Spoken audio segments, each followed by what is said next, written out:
How was one of history's greatest empires defeated by ordinary colonists? In 1775, no one considered this possible. Britain had unlimited resources, the world's most powerful navy, and the most disciplined army. Opposite them was a disorganized army, inadequate weapons, and limited financial resources. Tonight, we will discover together George Washington's extraordinary story. Don't forget to subscribe to our channel and mention in the comments which city you're following us from. Now come, let's dive into the story of the American War of Independence. George Washington was born on February 22nd, 1732 in Westmoreland County, Virginia. He was the child of a wealthy planter family, but his life didn't start easily at all. When he was 11 years old, he lost his father, and this loss severely restricted his educational opportunities. While his older brothers could receive education in England, Washington had to attend a local school. This situation affected him throughout his life. He felt uneducated and constantly tried to read and learn to compensate for this deficiency. In his youth, he made a living by land surveying. By working in Virginia's wild lands, he both earned money and had the opportunity to know these lands. This profession, which he started at 17 years old, gave him a sense of independence and responsibility. In his 20s, Washington stepped into a military career. He began serving in the Virginia militia and fought against French Indian forces. His first military experiences didn't go very well. In 1754, he was defeated by the French at Fort Necessity and had to surrender. A year later, he served voluntarily under British General Edward Braddock's command. Braddock organized an expedition against the French, but this expedition ended in complete disaster. In the ambush near the Monongahela River, Braddock was killed and the army scattered. Washington showed leadership in this chaos and organized the survivors. 4 bullets pierced his clothes, 2 horses were shot under him, but he himself wasn't wounded. When he returned to Virginia, he was welcomed as a hero and was appointed commander of the Virginia militia. These early period experiences taught him valuable lessons about leadership and crisis management. In 1759, 27-year-old Washington married Martha Dandridge Custis, a wealthy widow. Martha had 2 children from her previous marriage, and Washington raised them as his own children. However, he never had biological children himself. With marriage, he became the owner of the Mount Vernon estate and began living as a large planter. He grew tobacco by working hundreds of slaves, expanded his lands, and was becoming part of Virginia's elite society. His economic power and comfortable life were entirely based on slave labor. In 1758, he was elected to the Virginia House of Burgesses and began to take interest in politics. During this period of his life, Washington was a quiet, measured, and respectable gentleman. He was a man of few words in his speeches, but effective in what he said. At Mount Vernon, he was a hospitable host and had good relations with his neighbors. By the mid-1760s, relations between the colonies and Britain had begun to tense. Britain had emerged victorious from the 7 Years' War with France, but this victory had brought a heavy price. The treasury in London was depleted, and Parliament decided to close this deficit by imposing new taxes on the colonies. In 1765, the Stamp Act was passed. This law brought stamp tax to everything from newspapers to legal documents. It aroused great reaction in the colonies. The slogan, "No taxation without representation," began to be heard everywhere. The colonies considered these taxes unfair because they had no representatives in the British Parliament. Washington was initially distant from these protests. As a wealthy planter, he valued order and stability. However, as Britain's attitude hardened, his attitude also began to change. Especially the Townshend Acts passed in 1767 seriously disturbed Washington. These acts brought taxes on imported products such as tea, lead, glass. At the beginning of the 1770s, tension in Boston reached its peak. In 1770, the event known as the Boston Massacre occurred. British soldiers fired on a crowd, throwing stones at them, killing 5 civilians. This event created great anger in the colonies. Then, in 1773, the Boston Tea Party took place. The British Parliament had given the East India Company a monopoly on selling tea in the colonies with the Tea Act. Colonists in Boston raided tea ships waiting in the harbor to protest this. They boarded the ships wearing Indian costumes and dumped 342 chests of tea into the sea. This action was symbolically extremely powerful. Now it was time for direct action, not just verbal protest. The Boston Tea Party became a symbol of rebellion in the colonies. Britain's response was harsh. In 1774, it passed a series of punitive laws known in the colonies as the Intolerable Acts. Boston Harbor was closed. Massachusetts' autonomy was restricted, and British soldiers were required to be quartered in the colonies. These laws alarmed not only Massachusetts, but all the colonies. If Britain could do this to Massachusetts, it could do it to other colonies too. In this environment, the colonies felt the need to form a common front. In September 1774, the First Continental Congress convened in Philadelphia. Delegates from 12 colonies came together. Washington was also a member of the Virginia delegation. At Congress, what the colonies should do against Britain was discussed. Some sought peaceful solutions, while some wanted harsher measures. Eventually, a compromise was reached. Congress decided to boycott British goods and sent a petition to the king. However, it was also stated that each colony needed to strengthen its own militias. Washington listened quietly and took notes at this meeting. He was a man who didn't speak much, but his observations were sharp. He understood that the colonies needed to be united. Already a motto during this period became a symbol of the colonies' call for unity. Unity was strength, and it was essential for the colonies to act together to survive. This motto would be used everywhere from American currency to official documents. In April 1775, the first armed clashes occurred in Lexington and Concord in Massachusetts. British soldiers moved to seize the colonists' weapons depot, but the colonists resisted.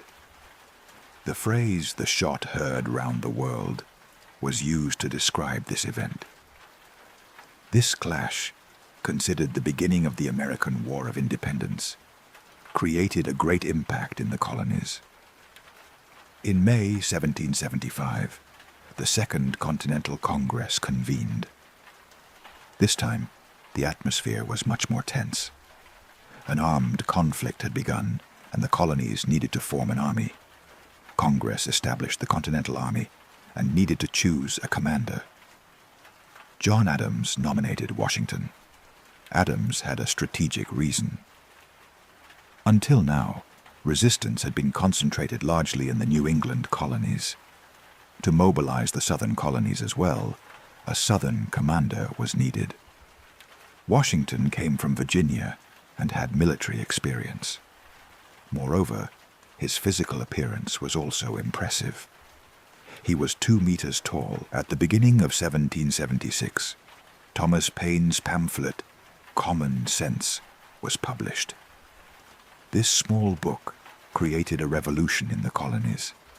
Paine, in clear and plain language, was explaining why independence was necessary. He argued that Britain had an unjust dominion over the colonies, that the king was a tyrant, and that the colonies had the right to self-determination. The book sold hundreds of thousands of copies in a short time. Washington and his soldiers read this book. Now they were fighting not just against taxes, but for freedom. Paine's words helped even ordinary soldiers understand why they were fighting. July 4th, 1776, became one of history's most important days. The Continental Congress adopted the Declaration of Independence. This document, written by Thomas Jefferson, declared that the colonies were now independent states. The Declaration's most famous sentence was this: "We hold these truths to be self-evident, that all men are created equal." This statement reflected the essence of the revolutionary spirit. Ironically, many people who signed this declaration, including Washington, were slave owners. So did this equality include slaves? The Declaration accused the British King George III. It stated that he was a cruel tyrant, that he had violated the colonies' rights, and that the colonies no longer had to remain loyal to him. With this declaration, there was no turning back. This was a war of either independence or death. When Washington heard the declaration, he had it read to his army. The soldiers received it enthusiastically. However, Washington was realistic. Britain had enormous military power, the world's most powerful navy, the best trained army, and unlimited resources. The colonies had almost nothing. No regular army, adequate weapons, money, or experience. But they had something: a purpose, a vision, and a belief that they would win. Washington constantly tried to instill this belief in his soldiers. Toward the end of 1776, the situation was extremely bad. In August, a 32,000-person British army under General William Howe's command landed on Long Island. Washington had only 19,000 soldiers, and most of them were inexperienced. In the battle on August 27th, the British surrounded American lines and cornered Washington. In the darkness of night, in foggy weather, Washington executed a masterful retreat. Instead of drowning thousands of his soldiers in losses, he transported them to Manhattan by boats. This maneuver is recognized as one of the successful retreats in military history, but Manhattan couldn't be held either. In September, when British forces landed at Kips Bay, however, Washington made an unexpected move. On the night of December 25th, in freezing cold, he decided to cross the Delaware River. Large chunks of ice were floating in the river, and the crossing was extremely dangerous. Soldiers boarded boats in the dark and crossed to the opposite shore. When they arrived in Trenton toward morning, the Hessian soldiers were in deep sleep after Christmas celebrations. Washington surrounded the town from 3 sides and attacked. The Hessian troops, caught completely unprepared, surrendered without resistance. Approximately 900 prisoners were taken. Very few American losses were given. This victory created a great impact in the colonies. Washington didn't stop here. A week later, on January 2nd, 1777, Cornwallis advanced toward Trenton with a large force. He had cornered Washington. However, in the darkness of night, Washington silently moved his army. He had campfires lit and left them, and went around behind Cornwallis toward Princeton. On the morning of January 3rd, he attacked British reserve forces in Princeton. The astonished British scattered. Washington had shown that Britain wasn't invincible. These 2 victories revived the American army and brought new breath to the independence struggle. However, victory celebrations were short-lived. In the summer months of 1777, British General Howe implemented a new strategy. His aim was to capture Philadelphia, America's capital at that time. At the end of August, Howe landed from Chesapeake Bay with a 15,000-person army. Washington stationed his army at Brandywine Creek to defend Philadelphia. In the battle that began on September 11th, the British tried to surround American lines. Washington's right flank was crushed, and the army had to retreat. Approximately 1,000 American soldiers were lost. 2 weeks later, on September 26th, the British army entered Philadelphia. Congress had to flee the city. Washington launched a counterattack at Germantown on October 4th to recapture Philadelphia. The plan was complex. Simultaneous attacks would be organized from 4 separate columns. However, the plan didn't work due to morning fog and coordination problems. American troops fired on each other thinking they were British. They had to retreat in confusion. This defeat caused Washington's leadership to be seriously questioned. Some officers and politicians began to think he was inadequate. During this period, an important development occurred in the north. A 7,000-person British army under General John Burgoyne's command was advancing southward from Canada. His aim was to divide the colonies in two by advancing along the Hudson River. However, in September-October, American forces under General Horatio Gates and Benedict Arnold's command surrounded Burgoyne at Saratoga. On October 17th, Burgoyne had to surrender. This victory was one of the war's most important turning points. The Kingdom of France, after seeing this victory, decided to officially recognize the United States of America. Washington spent the winter at Valley Forge. This period was one of the hardest periods the American army faced. When they arrived at Valley Forge in December 1777, there were approximately 12,000 soldiers. However, the barracks hadn't been built yet. Soldiers stayed in tents in freezing cold. The food shortage was so severe that soldiers ate cookies made of dough, consisting of flour and water, called fire cake. Many soldiers had no shoes, and blood flowed from their feet while walking on snowy roads. Smallpox, typhus, and pneumonia spread as epidemics. By February 1778, approximately 2,500 soldiers had died from disease. Many soldiers also deserted from the army. Washington stayed with his soldiers during this difficult period. He suffered the same pains with them, tried to give them morale. He constantly wrote letters to Congress requesting help. However, Congress's financial resources were also depleted. During this period, Prussian Baron von Steuben came and began training the army. Washington gave von Steuben full authority. Von Steuben brought European-style military discipline. He taught bayonet drills, line maneuvers, fire discipline. By spring, the army emerging from Valley Forge was very different from the beginning. Now it was an organized, disciplined army, ready to fight. In June 1778, British General Henry Clinton decided to abandon Philadelphia. Washington followed the retreating army. On June 28th, he caught up with the British at Monmouth Courthouse. That day was extremely hot weather. The battle began early in the morning.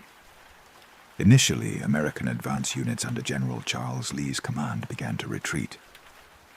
Washington personally came to the front and corrected the situation. He shouted at his soldiers, put them back in order. Monmouth was technically a battle that ended in a draw. However, The American army had proven it could stand against British regular troops in open terrain.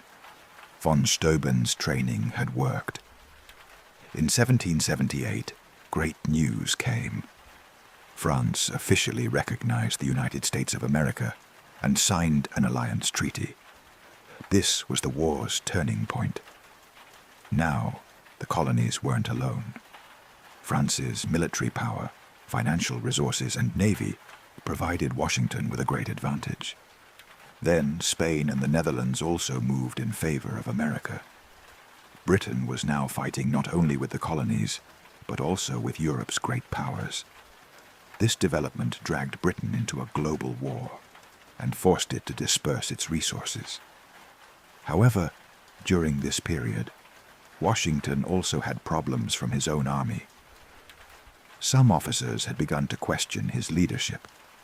A conspiracy known as the Conway Cabal emerged.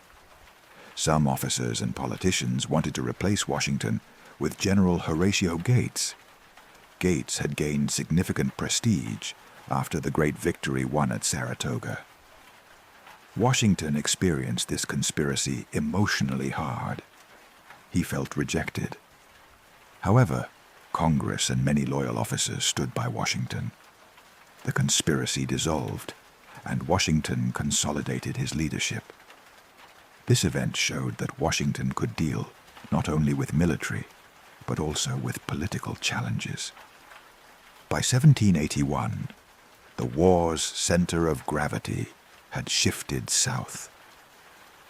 The British had captured Charleston in 1780 and were trying to bring the southern colonies under control. Lord Cornwallis took command of British forces in the south.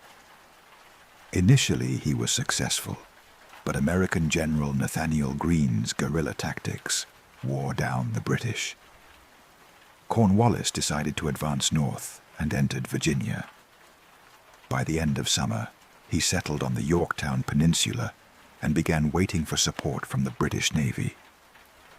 Washington noticed this situation and saw a historic opportunity. With his army stationed near New York, he made a quick maneuver and advanced south. French General Rochambeau's 5,000-person army also joined him. At the same time, French Admiral de Grasse set out toward Chesapeake Bay with 28 warships and 3,000 soldiers. On September 5th, he encountered the British Navy off the bay. In the naval battle that took place, the British Navy was repulsed. This was disaster for Cornwallis. Now there was no chance of getting help from the sea. Washington stayed with his soldiers during this difficult period. He suffered the same pains with them, tried to give them morale. He constantly wrote letters to Congress requesting help. However, Congress's financial resources were also depleted. During this period, Prussian Baron von Steuben came and began training the army. Washington gave von Steuben full authority. Von Steuben brought European-style military discipline. He taught bayonet drills, line maneuvers, fire discipline. By spring, the army emerging from Valley Forge was very different from the beginning. Now it was an organized, disciplined army ready to fight. In June 1778, British General Henry Clinton decided to abandon Philadelphia. Washington followed the retreating army. On June 28th, he caught up with the British at Monmouth Courthouse. That day was extremely hot weather. The battle began early in the morning. Initially, American advance units under General Charles Lee's command began to retreat. Washington personally came to the front and corrected the situation. He shouted at his soldiers, put them back in order. Monmouth was technically a battle that ended in a draw. However, the American army had proven it could stand against British regular troops in open terrain. Von Steuben's training had worked. In 1778, great news came. France officially recognized the United States of America and signed an alliance treaty. This was the war's turning point. Now, the colonies weren't alone. France's military power, financial resources and navy provided Washington with a great advantage. Then Spain and the Netherlands also moved in favor of America. Britain was now fighting not only with the colonies, but also with Europe's great powers. This development dragged Britain into a global war and forced it to disperse its resources. However, during this period, Washington also had problems from his own army. Some officers had begun to question his leadership. A conspiracy known as the Conway Cabal emerged. Some officers and politicians wanted to replace Washington with General Horatio Gates. Gates had gained significant prestige after the great victory won at Saratoga. Washington experienced this conspiracy emotionally hard. He felt rejected. However, Congress and many loyal officers stood by Washington. The conspiracy dissolved, and Washington consolidated his leadership. This event showed that Washington could deal not only with military, but also with political challenges. By 1781, the war's center of gravity had shifted south. The British had captured Charleston in 1780 and were trying to bring the southern colonies under control.